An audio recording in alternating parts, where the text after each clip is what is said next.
RSS के लोग थे और कौन थे भाई। भाजपा को विदा कर दो, अगर ये इस तरीके के केस हो जा, इनके ऐसी की तैसी करेंगे। चुनाव आयोग के साथ बात चल रही तो भाजपा नेता क्यों बोल रहे? तो ये देखिए आप, पानीपत के पास क्या हुआ ईवीएम के जरिए। सरदार वल्लभ भाई पटेल ने देश जैसे ही आजाद हुआ सबसे पहले बैठते ही इसको, ये सबसे खतरनाक संगठन है देश के लिए, इसको बैन किया जाता है। दोस्तों, आज सहारनपुर में समाजवादी पार्टी के प्रदेश अध्यक्ष का जो प्रोग्राम था वो कैंसिल हो गया। गुर्जर इतिहास की जब भी राजनीतिक हिस्ट्री लिखी जाएगी तो चौधरी यशपाल सिंह के बगैर वो हिस्ट्री अधूरी रहेगी।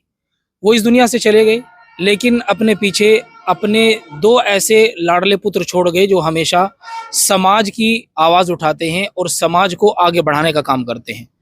इन्हीं की देखरेख में वो कार्यक्रम होना था, वो प्रोग्राम क्यों कैंसिल हुआ ये हम चौधरी साहब से जानेंगे। हमारे साथ चौधरी इंदर सेन जी हैं। सबसे पहले तो जी आपका स्वागत है हमारे यूट्यूब चैनल पर। धन्यवाद अमजद जी, आपका, आपके चैनल के सभी दर्शकों का अभिनंदन है। जो प्रोग्राम था इसके कैंसिल होने की वजह क्या रही? भाजपा पूरी तरह डरी हुई है, सहमी हुई है। इन्हें अखिलेश फोबिया हो गया, इन्हें पीडीए फोबिया हो गया।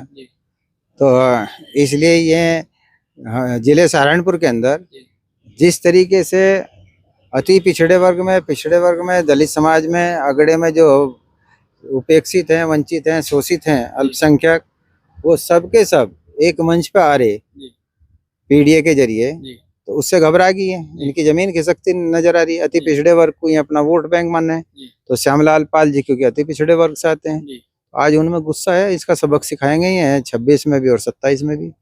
तो इनका जो आपका विपक्ष है उसका तो इलाज करने का तरीका इन्होंने ढूंढ लिया है कि अगर किसी नेता पर कोई केस होता है और वो 30 दिन जेल में रहता है तो उससे उसका ओहदा ही चला जाएगा। इसके बारे में जो ये कानून लेकर आए, इसके बारे में क्या कहेंगे आप?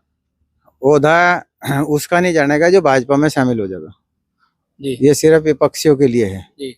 ये संघीय ढांचे को की व्यवस्था को खुर्द-बुर्द करने का तरीका है। ये संविधान को कुचलने वाली बात है। ये जो पंचायत और ये नहीं होने दे रहे, अब विपक्षी दल नहीं करेंगे प्रोग्राम तो फिर कैसे चलेगा काम? वो उनको भी बैन लगा रहे हैं लोग, ऐसे चलेगा? कोई धारा 163 का बहाना बना दे, भाई कोई अस्त्र शस्त्र लेकर चल रहे हो, कोई वो चीज लेकर चल रहे हो, अराजकता फैला रहे हो एक कैंपस के अंदर, उसको भी नहीं इजाजत दे सकते। अगर मन चाहे कभी भी लगा दो धारा 163। हालांकि सुप्रीम कोर्ट की रूलिंग आई थी एक बार, मुझे कुछ ध्यान है कि आप जब 144 हुआ करती कि आप मनमाने तरीके से लगा सकते। ये तो एक खास विशेष जब है जहाँ पे एक तनाव हो, तीज त्योहार पे इस पर संभावना है, वहाँ पे उसको लागू कर दिया जाए। ये कोरोना काल में तो इन पर कुछ नहीं था, इन पे तो कोई मुकदमे नहीं हुए, ना इन पे ये कोई इस तरीके की बात आई। इन्होंने सारी धज्जियां उड़ाई। और जब अखिलेश जी आए थे यहाँ पे, उनके प्रोग्राम को जो है उन्होंने परमिशन नहीं दी थी, प्रेस कॉन्फ्रेंस करके गए थे। अच्छा, अभी वोट चोरी का जो मुद्दा चल रहा है, इसमें अखिलेश यादव जी ने एक बार संसद में खड़े होकर बयान दिया था कि अगर मैं 80 की 80 सीटें जीत जाऊं उत्तर प्रदेश में लोकसभा की, तो भी मैं ईवीएम पर यकीन नहीं करूंगा। यही बात, जहाँ ये इजाद हुई जो विकसित देश हैं, बताइए वहाँ पे है क्या ईवीएम? जो अग्रणी देश है सब बैलेट पेपर से होता है, यही कर रहे हैं। और ये देखिए आप, पानीपत के पास क्या हुआ ईवीएम के जरिए, जो सरपंच उसकी सुप्रीम कोर्ट की निगरानी में हुआ, जो हार रहा था 51 वोटों से जीता, तो क्या धांधली नहीं है? तो 2027 में धांधली है इन लोगों की। लेकिन अब ये जागरूकता आ रही है, इनको होने नहीं देंगे इस तरीके से। चुनाव आयोग देख लो क्या भाषा है प्रेस कॉन्फ्रेंस में, बचकानी बातें, इस तरीके की भाषा है। ये बीजेपी के प्रवक्ता हैं। जब चुनाव आयोग के साथ बात चल रही तो भाजपा नेता क्यों बोल रहे? आपने देखा होगा भाजपा नेता बोल रहे, तो वे क्यों बोल रहे? वो सवाल चुनाव आयोग पर उठा रहे, तो भाजपा क्यों पक्ष ले रही है उनका? तो इसका मतलब भाजपा उन्हें अपनी पार्टी का अंग मानती है। तो इससे तो यही स्पष्ट है ना। परम पूज्य पिताश्री स्वर्गीय चौधरी यशपाल सिंह जी ने राजनीति में ईमानदारी, सच्चाई, आदर्श, सिद्धांत इनको स्थापित किया। उनको पद को महत्व नहीं दी, उन्हें समाज को महत्व दी, उन्हें सर्व समाज को लेकर आगे बढ़े। तो उन्हीं के पद चिन्हों पर चलते हुए हम भी सर्व समाज को साथ लेके अपने समाज से यही अपील है कि वो सर्व समाज का सम्मान करते हुए आए और मंच पे अपना इकट्ठा हो। आज जो हालात है, कोई पूछने वाला है जिले के अंदर? बंधुआ मजदूर बना लिया और कह दिया कि भाई इनका ये तो वोट देने हैं, यही देने हैं हिंदू मुस्लिम के नाम पे। आखिर ये डरेंगे? रग पकड़ ली बीजेपी ने। अब डरने वाला नहीं है। अब तो इनकी चूल तो हिला होगा ही है, निश्चित रूप से हिला होगा, और इनका सुपड़ा साफ है अब की बार। अच्छा, जैसे ईवीएम पर आवाज उठा रहा है विपक्ष, और 2027 का चुनाव भी ईवीएम से होगा, तो आपको क्या लगता है, क्या निष्पक्ष हो पाएगा? निष्पक्ष इनके ऐसी की तैसी करेंगे। देखा नहीं अखिलेश यादव जी आज तक कोई इतना बड़ा नेता बैरिकेटिंग कूदता हुआ देखा? कूद गए बैरिकेटिंग, एक करी कूद जाएंगे और इन्हें दबाओगे। अच्छा, समाज में बहुत सारी बुराइयां फैल रही है और सभी समाजों में होती है। अभी एक लड़की थी निक्की भाटी, नोएडा में वो केस हुआ कि उस लड़की को आग लगा के मार दिया गया।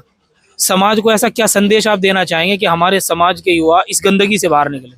भाई भाजपा को विदा कर दो अगर ये इस तरीके के केस हो जाए। ये लोग इस तरीके की संस्कृति पैदा करे हैं इन्हीं लोगों ने। आज तो इनके विधायक हों, इनके जिला अध्यक्ष हों, संगठन के हों, पूर्व विधायक हो, जो भी हैं, रेप केस में यही है, महिलाएं इनके पास जाते हुए डर रही है। और पता नहीं क्या क्या हो रहा है, क्या क्या नहीं हो रहा, समझ में नहीं आता। अच्छा, आखिरी सवाल, आपने आरएसएस का जिक्र किया था अपनी प्रेस कॉन्फ्रेंस में कि आरएसएस क्या पढ़ा रही है अपनी पाठशालाओं में, तो आरएसएस के बारे में आप ऐसा क्या कहना चाहेंगे, या आपको कुछ पता है कि उनकी पाठशालाओं में क्या पढ़ाया जाता है? पूरे देश के अंदर सब जनता को पता है कि वे सिर्फ नफरत की भाषा पढ़ाते हैं वहाँ पे। उनकी नफरत की पाठशाला है वो, और कोई पाठशाला नहीं है उनके यहाँ से। लेकिन आरएसएस की कार्य इतिहास को तोड़ मरोड़ के उनके सामने रखते हैं।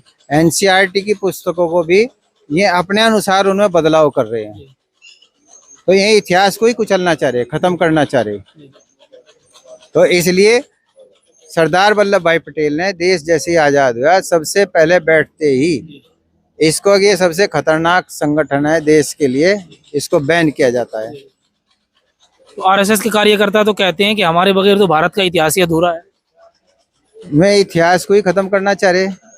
ये बात सही है कि उनके बिना इतिहास अधूरा है, क्योंकि इन्होंने हमेशा अंग्रेजों की मदद की। माफी मांगने वाले भी आरएसएस के लोग हैं। आरएसएस के लोग थे, और कौन थे? इतिहास को तो कुचलने का काम कर रहे हैं। तो ये थे हमारे साथ चौधरी इंदर सेन जी, और बहुत मुखर होके बोलते हैं। किसी भी मुद्दे पे जब इनसे बात की जाती है तो अपनी बातों में इनका कोई हिचकिचाहट नहीं होता, किसी भी सवाल का जवाब बड़ी सभ्यता और बड़े अच्छे अंदाज से देते हैं। अगर आपको वीडियो अच्छा लगे तो अपने दोस्तों के साथ ज़रूर शेयर करें। मिलते हैं फिर आपसे अपनी अगली नई वीडियो में।